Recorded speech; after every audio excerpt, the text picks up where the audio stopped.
Яны не былі самымі першымі, аднак застаюцца самымі упартымі. Адзіная дзяржаўная структура, якая пратэстуе кожны дзень. Гэта вышэйшыя навучальныя установы. Прычым студэнтаў падтрымліваюць выкладчыкі і часта адкрыта. Апошнія 20 гадоў сістэма ВНУ Беларусі была адной з самых пасіўных у палітычным плане. Гэта тлумачыцца тым, што студэнты больш уразлівыя да рэпрэсій, чым, напрыклад, рабочыя. Студэнта, затрыманага міліцыяй, можна заваліць на сесіі або адправіць у армію. Яны не абаронены калектыўнай дамовай, а іх прафсаюзы яшчэ больш намінальныя, чым на прадпрыемствах. Чаму ж цяпер улады нічога не могуць зрабіць са штодзённымі пратэстамі ў ВНУ? У якім стане знаходзіцца сістэма нашай адукацыі ў параўнанні з іншымі краінамі рэгіёну, чым абумоўлены высокі рэйтынг беларускіх універсітэтаў і як палітычныя працэсы, якія адбываюцца зараз у Беларусі, адаб'юцца на канкурэнтаздольнасці беларускіх ВНУ. Пра ўсё гэта глядзіце ў сённяшнім выпуску перадачы «Шчыра кажучы». Студенты, выкладчики, администрация. Это полная фашизация произошла. И эту страницу уже не перевернуть, вот в чем дело. Наколькі глыбока пратэст укараніўся ў беларускіх установах адукацыі. Страховка супраць рэпрэсій. Мне после освобождения 8 сентября предложили не раз выехать уже за границу. В другой момент я бы, наверное, поехала. Но сейчас это для меня это такое вот немножко как бегство. Отчислят. Я уже говорила не раз, что буду стоять с плакатами и говорить, что меня незаконно отчислили. Якія магчымасці ёсць для студэнтаў і выкладчыкаў, якія страцілі працу або месца вучобы з-за сваёй грамадскай пазіцыі?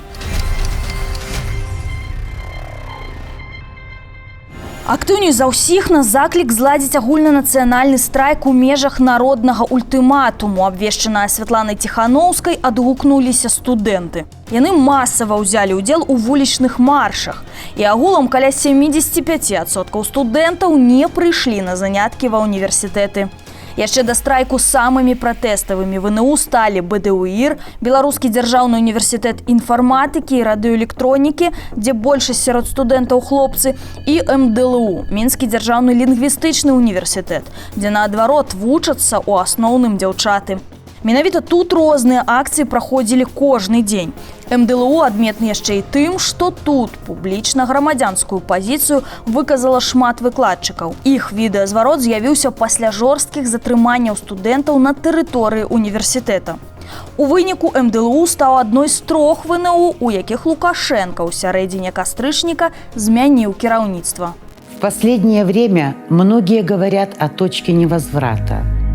Точке, после которой молчать нельзя, а нейтральная позиция перестает быть позицией. Шэраг выкладчыкаў ужо пазбавілі працы. Святлану Волчак звольнілі з факультэта радыёфізікі і кампутарных тэхналогій БДУ. Гэта адбылося пасля адбыцця ёй 15-сотневага адміністратыўнага арышту.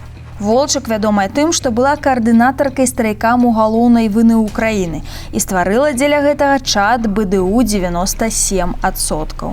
Мне падаецца, што тут насамрэч няма розніцы, ці гэта студэнт, ці гэта выкладчык, ці гэта сантэхнік, хто заўгодна. Калі гэты чалавек прафесіянал, то ён можа паехаць у нейкія краіны, дзе ці падобная мова, ці штосьці яшчэ, калі ён не ведае, напрыклад, англійскую, ці пачаць яе вучыць.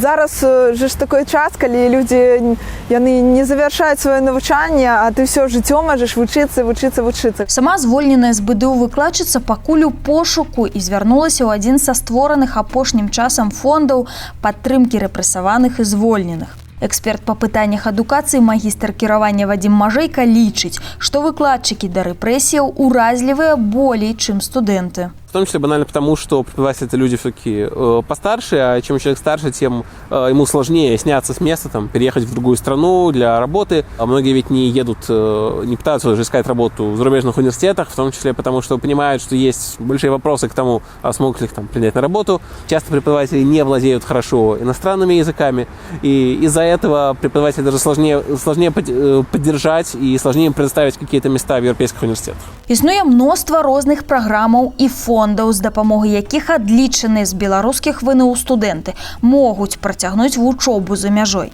Цяпер абмяркоўваецца мажлівасць агульнай еўрапейскай стыпендыі для студэнтаў, якія былі рэпрэсаваны. Прычым гэта магчыма шмат па якіх спецыяльнасцях атрымаць больш якасную адукацыю, чым у Беларусі. У рэйтынгу вышэйшых навучальных установаў годна каціруецца толькі Белдзяржуніверсітэт, які сёлета займае 317 месца, апярэджваючы Варшаўскі універсітэт 321 месца і Віленскі універсітэт 423 месца. Яшчэ ў згаданым рэйтынгу прадстаўлены толькі наш БНТУ пры канцы 1000. Беларусь априори не может занимать, конечно, высокие места в мировых рейтингах университетов. Для этого в Беларуси, как минимум, банально просто нет ресурсов. Университеты там из топ-20, топ-100, это университеты с большими эндаументами, то есть фондами целевого капитала. У них банально есть деньги для того, чтобы развивать свое образование. Конкурентоспособность белорусских университетов иллюстрирует хотя бы то, кто к нам едет получать образование. Это немножко китайцы, как везде, но в первую очередь это туркменские студенты. Причем даже для туркменов наше образование теряет свою привлекательность. Мы видим, что последние годы, кроме БГУ и медицинского университета, Туркменистан не готов признавать наши дипломы. То есть, видимо, даже для Туркменистана это уже низкое качество. Стоимость белорусского образования не сильно коррелирует с его качеством. Денег своих оно, на мой взгляд, не стоит. Но тут ведь предложение обеспечено спросом. Александра Грабоўская 2 гады атрымлівала бясплатную адукацыю ў Менску, а цяпер вучыцца на бюджэце ў Польшчы ва універсітэце ў Познані. Дзяўчына адзначае цэлы шэраг перавагаў навучання ў Польшчы. На бакалаўра ў Беларусі яна вучылася б 4 гады, у Польшчы гэта 3 гады. У беларускім дзяржаўным тэхналагічным універсітэце яна атрымлівала стыпендыю памерам 60 рублёў. Гэта 90 злотых у пераліку. У Польшчы яна мае стыпендыю, якая ў некалькі разоў больш. У меня стипендия социальная, то есть я подавала справки о составе семьи, справку с университета сестры и справку с доходами родителей за 1 год. И была в первом году у меня 810 злотых, а на втором году 840. Усяго ў Беларусі паводле Белстату цяпер 261 тысяча студэнтаў. За мяжой перадусім у Расіі і Польшчы па дадзеных ЮНЕСКО атрымліваюць адукацыю каля 25 тысяч. Гэта прыкладна кожны 10-й беларускі студэнт. Студэнтка Беларускага нацыянальна-тэхнічнага універсітэта Вікторыя Гранкоўская была асуджаная за пратэсты на 7 сотняў адміністратыўнага арышту. Пакуль без наступстваў, што тычыцца вучобы. Зрэшты, з'язджаць з Беларусі дзяўчына не збіраецца. Мне после освобождения 8 сентября предложили не раз выехать уже за границу. В другой момент я бы, наверное, поехала. Но сейчас это для меня это такое вот немножко как бегство. Я не буду этого делать. Отчислят, я уже говорила не раз, что буду стоять с плакатом и говорить, что меня незаконно отчислили. Пакуль жа студэнтка вырашыла выйсці з БРСМ, але зрабіць гэта атрымалася не адразу. У праўладнай арганізацыі знайшлі цікавы спосаб, каб спыніць масавы выхад з яе студэнцкай моладзі. Там постоянно закрыты двери. Я не могу подать просто заявление. Крысціна Вітушка ў 1990-е кіравала арганізацыяй за адзіночанне беларускіх студэнтаў, якая мела афіцыйную рэгістрацыю і прадстаўніцтва ва ўсіх вышэйшых навучальных установах і некаторых каледжах. Пратэставая актыўнасць моладзі, на ейную думку, тады і цяпер прыкладна роўная. Але цяперашняе студэнцтва мае больш магчымасцяў. Перавага сённяшняга пакалення студэнтаў, мне здаецца, што гэта падтрымка бацькоў. Таму што калі казаць пра сённяшніх студэнтаў, гэта фактычна дзеці нас тых. І нам было досыць складана патлумачыць нашым бацькам, што адбываецца. Яны раслі яшчэ пры Савецкім Саюзе. Ёсць адважныя выкладчыкі, якія выступаюць на баку студэнтаў. Сергей Карчыцкі з МДЛУ адзін з такіх выкладчыкаў. У сённяшняй студыі перадачы «Шчыра кажучы» мы пагаворым з ім пра актуальныя настроі ў выкладчыцкім і студэнцкім асяроддзі, пра рэакцыю адміністрацыі на пратэсты. Ці гатовыя выкладчыкі далучыцца да страйку і як пераадолець глыбінныя праблемы ў беларускай адукацыі.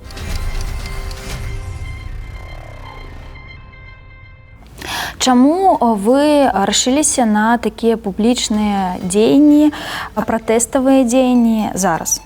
Потому что произошли такие события, которые перевернули вообще наше представление о действительности, в которой мы находимся. Как сказал один волейболист, там лучше, наверное, не скажешь, у нас под боком была какая-то фашистская Германия, а мы этого не замечали.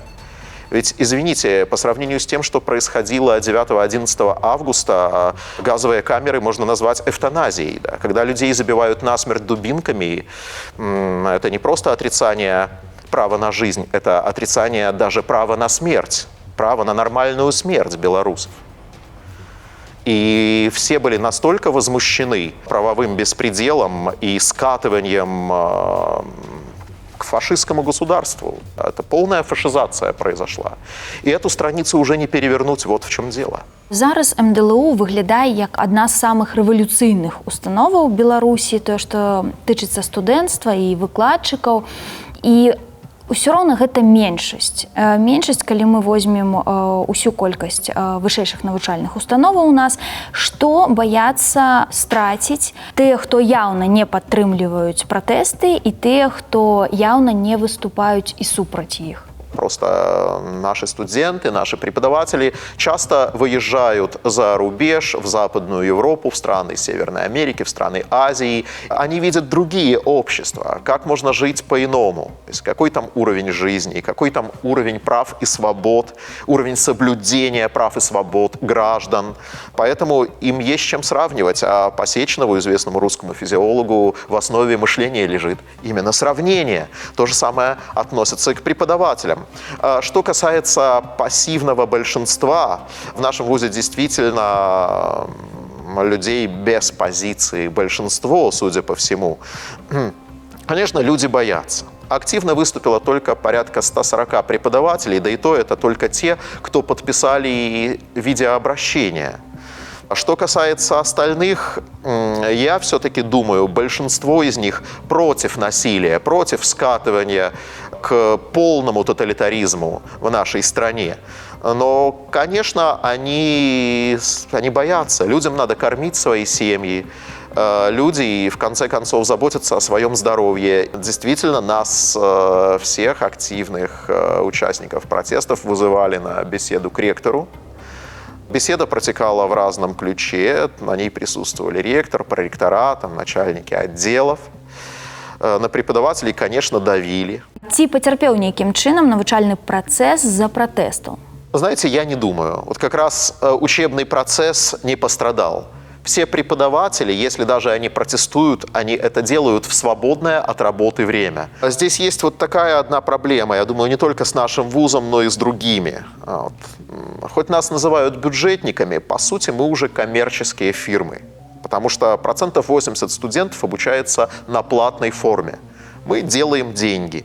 И вот здесь есть одна такая моральная преграда, очень серьезная. Например, вы приходите пообедать в минский ресторан и платите за обед по предоплате. Обычно, я понимаю, это делается по чеку после обеда. Ну, вот вы заплатили по предоплате, а потом официант к вам приходит и говорит: извините, у нас забастовка. А вот примерно в такой ситуации находимся мы. Дело в том, что студенты платят за обучение в начале семестра.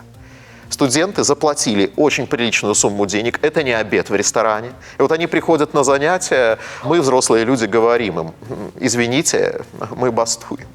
Поэтому, конечно, инициатива забастовки в вузах, она не может априори исходить от преподавателей.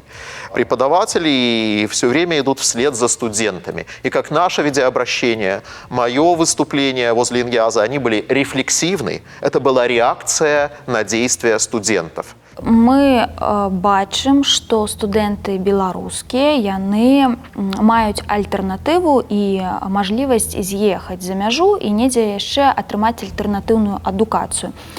У такой ситуации выкладчики, яны находятся в больш слабой позиции, ці не? Я думаю, преподаватель находится в более слабой позиции, потому что, во-первых, нет такой огласки о программах поддержки преподавателей. Студенты, они хотя бы знают, куда они могут поехать.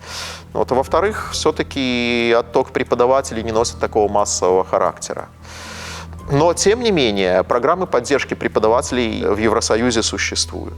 То есть лично я знаю о таких программах, но их еще никто не пробовал. Понимаете, вот здесь суть дела в неизвестности. Если мы знаем, когда отчисленные студенты уезжали на учебу, допустим, в Польшу или в Чехию, то я не припомню ни одного случая, когда репрессированный преподаватель, вообще был ли такой, уехал на работу в ту же Польшу, Чехию.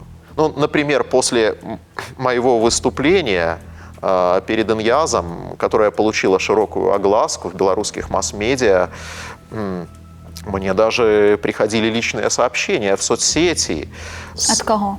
От незнакомых людей, и в том числе и от моих знакомых, то есть и от знакомых, и от незнакомых, с предложением помощи в случае чего. Или помощи материальной, либо помощи в трудоустройстве. Поэтому я не думаю, что смелые преподаватели совсем уж останутся... Незапотребованными. Да, не востребованными и без куска хлеба. В конце концов, я считаю, что сейчас уже не время бояться. Точнее, время бояться уже прошло. А як вы оцените ўзровень валодання замежнымі мовамі наших дзяржслужбоўцаў ад вярхушкі і там ніжэй? Я думаю, что владение иностранными языками очень плохое у нашей государственной элиты.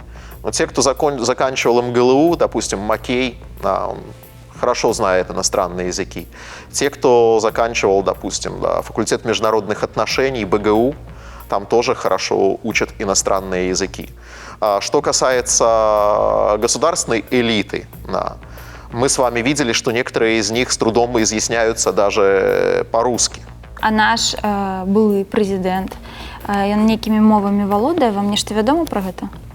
Я думаю, что он не владеет иностранными языками. Мне так кажется. По крайней мере, я ни разу об этом не слышал. Правда, есть один анекдот, языковой анекдот про него, да? И он как раз касается этого заданного вами вопроса.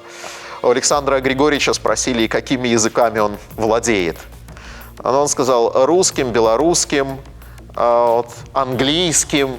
У него спрашивают: Александр Григорьевич, скажите что-нибудь по-английски. Говорит: «Sprechen Sie Deutsch». А ему говорят: так это же немецкий. Он говорит: ну, значит, еще и немецким. Як бы вы рэфармавалі сістэму нашай адукацыі у новай Беларусі і у прыватнасці таго, што тычыцца замежных моваў? Лингвистическое образование, которое дает наш вуз, оно находится на уровне. Что касается нашего вуза, здесь у меня вопросов профессиональных нету, именно связанных с живыми языками. Что касается школ, конечно, здесь есть большие вопросы. Дело в том, что мы пожинаем еще плоды советской школы, советской образовательной системы, а иностранные языки преподавались в Советском Союзе, наверное, с той целью, чтобы когда агент ЦРУ решил пообщаться на улицах нашей страны на английском с гражданами и выведать какие-то бытовые секреты. Никто бы ничего не зразумел. Почем там докторская колбаса или что-то в этом духе, то никто бы не смог сказать ему даже пару слов на английском языке.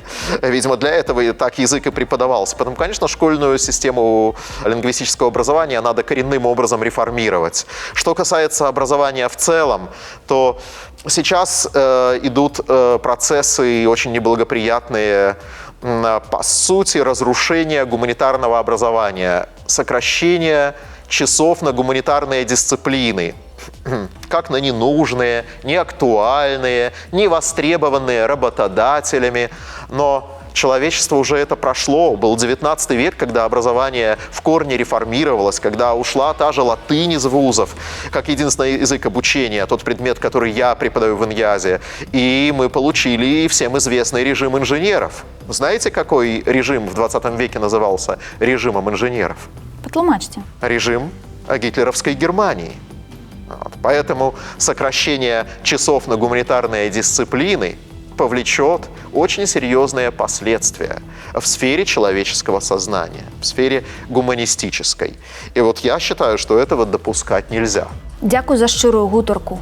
Спасибо. Чарговыя допыты ключавых удзельнікаў актуальных палітычных падзей у праграме «Шчыра кажучы» вы можете паглядзець таксама на Смарт ТВ і ў групах Белсату на Ютубе ды ў сацыяльных сетках.